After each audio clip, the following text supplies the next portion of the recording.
Bismillahir Rahmanir Rahim. This is the English translation of the Majlis of Hazrath Maulana Qamar Uzzaman Saheb Damat Barakatuhum, which took place on Friday, the 23rd of Jumadul Ula 1445, corresponding with the English date 8th of December 2023. Hazrat Wala has in front of him the kitab once again, Nabi Rahmat, the Prophet of Mercy by Hazrat Maulana Ali Mia Saheb, and reading from that subtitle there, Bi'asat ke baad, that what actually takes place regarding the commissioning of Rasulullah sallallahu alaihi wasallam as a prophet and insaniyat ki subah sadiq, that how this great day opens up upon the entire humanity. Now, Rasulullah sallallahu alaihi wasallam reached the point of his life when he came to the age of 40. At that time there, the world, if we can describe it, was a trench filled with fire. Rather, the entire of humanity at a very fast pace was going towards the direction of self-destruction. At this very delicate time, the sun rose upon the entire of humanity, and this deprived dunya its qismat and its taqdeer then woke up. What was it actually? It was the time had come close where Rasulullah sallallahu alaihi wasallam was about to be commissioned as a Nabi of Allah. And the sunnat of Allah subhanahu wa ta'ala is such that when darknesses increase, then and hearts become hardened, then Allah subhanahu wa ta'ala's mercy comes into great force. Rather, it overflows at that time. Now, at that time, the amount of jahalat, jahiliyat there was in the world, the amount of idol worship and shirk, association of partners together with Allah subhanahu wa ta'ala. Looking at this whole scenario, Rasulullah sallallahu alaihi wasallam used to become very, very restless. Rather, he was in anticipation, waiting for hidayat to come from the creator of the heavens and the earth.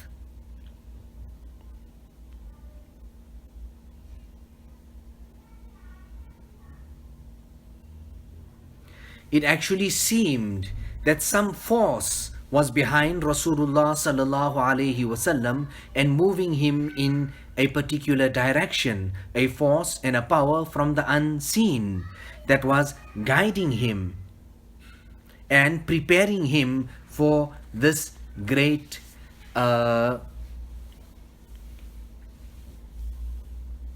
mansab and title that he was going to now about to be to receive. So in that time, while all this was happening, solitude was made very beloved to Rasulullah sallallahu alaihi wasallam. Rather, it became his second nature. Nabi sallallahu alaihi wasallam used to find a lot of peace and contentment when he was alone. Rather, he would go out of Makkah to such an extent that he could then not even see any of the houses or the community, etc. of Makkah Mukarramah. They all had disappeared as far as that. And when Nabi sallallahu alaihi wasallam would then walk in the deserts there, from the sounds of Shajar and Hajar, the trees and the stones, what sound would emanate and echo? It was nothing other than that of Assalamu alayka ya Rasulullah, peace be upon you, O Rasul of Allah. When Nabi sallallahu alayhi wasallam would look to the right and then to the left and to the back. Then Nabi sallallahu alaihi wasallam, in trying to ascertain what was that, he would see nothing other than trees or stones. Now what about the cave of Hira? Rasulullah sallallahu alaihi wasallam would go to the cave of Hira and he would stay there for nights, for many nights, night after night, and he would make preparations also for going to stay there for so many days. While he was there and here, Rasulullah sallallahu alaihi wasallam was upon the path of fitrat, natural path, the path and creed of Ibrahim alayhi salatu wassalam, and accordingly he would carry out his ibadat.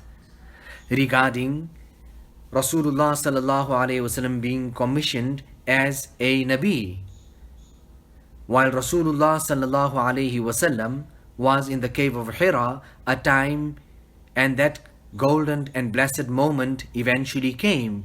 It was the 17th of Ramadan, and it was the 41st year since the birth of Rasulullah sallallahu alaihi wasallam when this particular waqi'ah and incident took place. It took place while Rasulullah sallallahu alaihi wasallam was conscious and he was awake. At that time in the cave of Hira, an angel appeared and said to Nabi sallallahu alaihi wasallam, "Read." To which Nabi sallallahu alaihi wasallam replied, "I am unable to read." The angel then embraced and squeezed Rasulullah sallallahu alaihi wasallam to such an extent that he started feeling pain.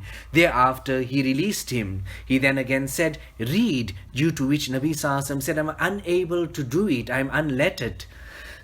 The angel then carried out the same thing. He squeezed and embraced Rasulullah sallallahu alaihi wasallam in the same manner for a second time and then released him. And then for a third time said to him, "Read," due to which Nabi sallallahu alaihi wasallam then gave the same answer for the third time. After that, it was that wahi that was sent to Rasulullah sallallahu alaihi wasallam for the very first time. "Iqra bismi rabbika alladhi khalaq." This was the first day of nubuwwat and prophethood, and this was the first wahi of the Quran that had then come down. Rasulullah sallallahu alaihi wasallam became frightened with this particular incident taking place, because such a thing had never ever taken place like this with him before, and neither did he hear of something like this here before. And many long years have passed since the nubuwwat and prophethood and the time of the Anbiya alayhimus salatu wassalam. So Rasulullah sallallahu alaihi wasallam feared at that time for his and Nabi sallallahu alaihi wasallam left for his house in the state of extreme fear, entering his home in such a manner that Nabi sallallahu alaihi wasallam was shivering, trembling, and came in front of his wife and said to Khadija radiyallahu ta'ala anha, cover me, and I fear, kuch khatra mahsoos ho raha, I am fearing at this point. Khadija radiyallahu ta'ala anha asked the reason for that, and Rasulullah sallallahu alaihi wasallam explained exactly what had happened. Khadija radiyallahu ta'ala anha was an extremely intelligent woman, and she was well acquainted and versed with nubuwwat or the anbiya, the malaika, and she had much knowledge of all of this here, and she used to frequently meet with her cousin Waraqa bin Nawfal, who was a person who had studied the other heavenly divine books, and rather the people of the Tawrat and the Injil would come and sit with him. Similarly, Khadija radiyallahu ta'ala anha also used to go to him.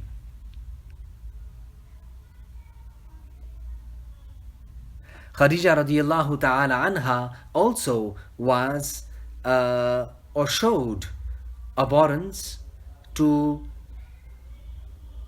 the ways and the practices of the people of Makkah, Makkah Mukarramah,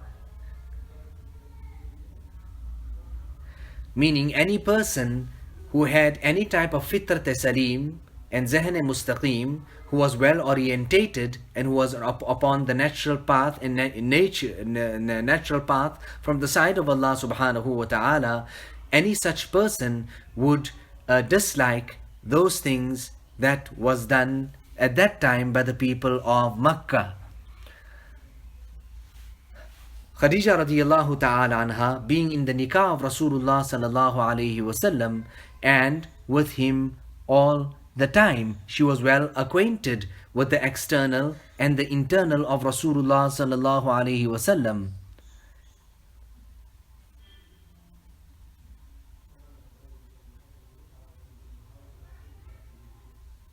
And Nabi sallallahu alayhi wasallam, she was also had complete confidence in Rasulullah sallallahu alayhi wasallam and what he had achieved. She was well aware of the sublime conduct of Rasulullah sallallahu alayhi wasallam and his salient characteristics and features.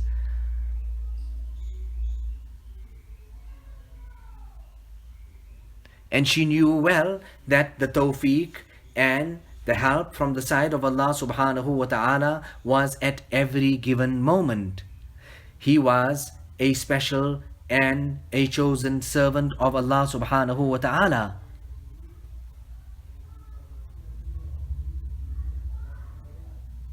His life and his sirat was to that of perfection.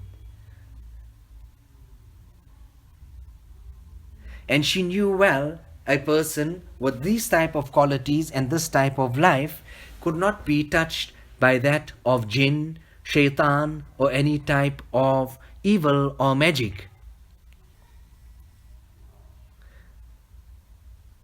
And this year,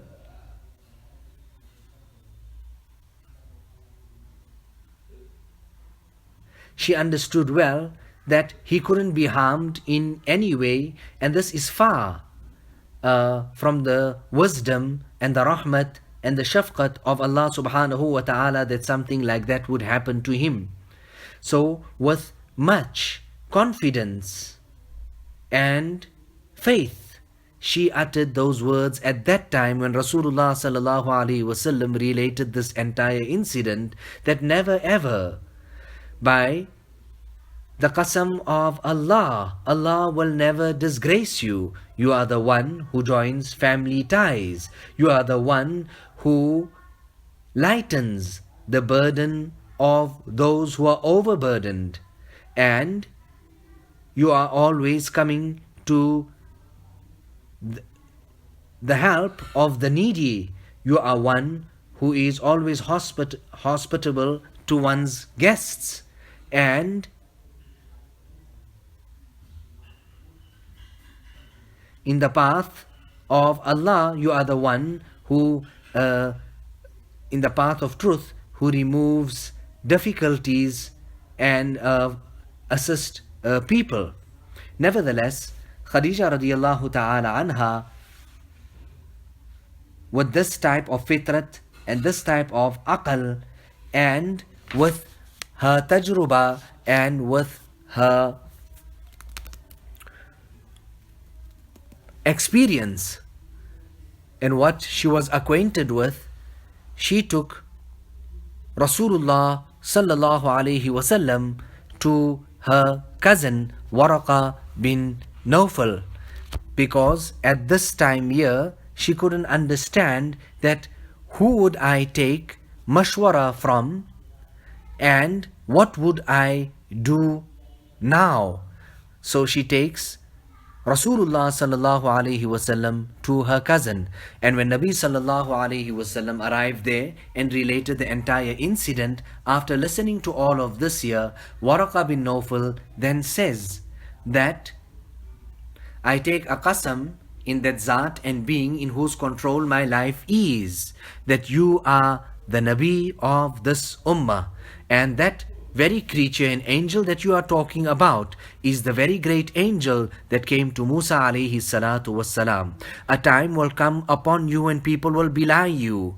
They will cause harm to you. Rather, they will send you into exile.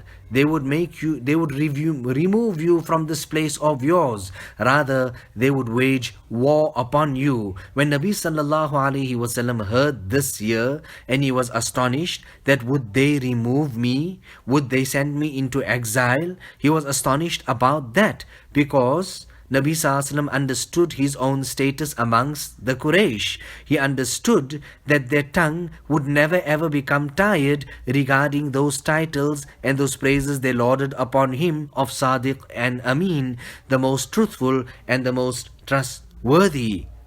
So he asked that, due to which Waraqah bin Nawfal answered in the affirmative, yes, they would belie you and they would fight with you, they would remove you from this place. Because whichever Nabi had come, and he then presented to his people, then his people then fought with him, troubled him, and this is coming from the top. This is what people then would do to their Nabis. But if I am blessed with that day, and if life gives me that opportunity, then I would most definitely help you.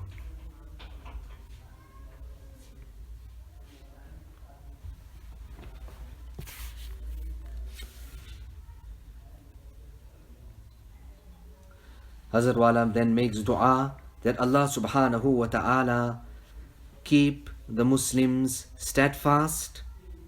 Rather, Allah subhanahu wa ta'ala strengthen them and make them even stronger. There is a great need for dua. Allah ta'ala fill the world with general peace. Aman. Allah Ta'ala makes that aman am.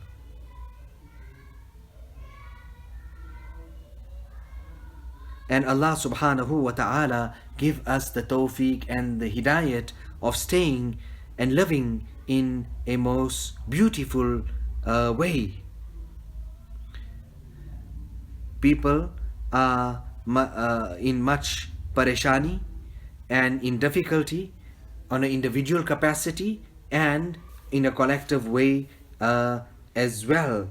Allah subhanahu wa ta'ala assist us in every way, in our zahir and in our batin. Allah subhanahu wa ta'ala protect us. ربنا تقبل منا إنك أنت السميع العليم وتب علينا إنك أنت التواب الرحيم بحرمة سيد النبي الكريم صلى الله تعالى عليه وسلم.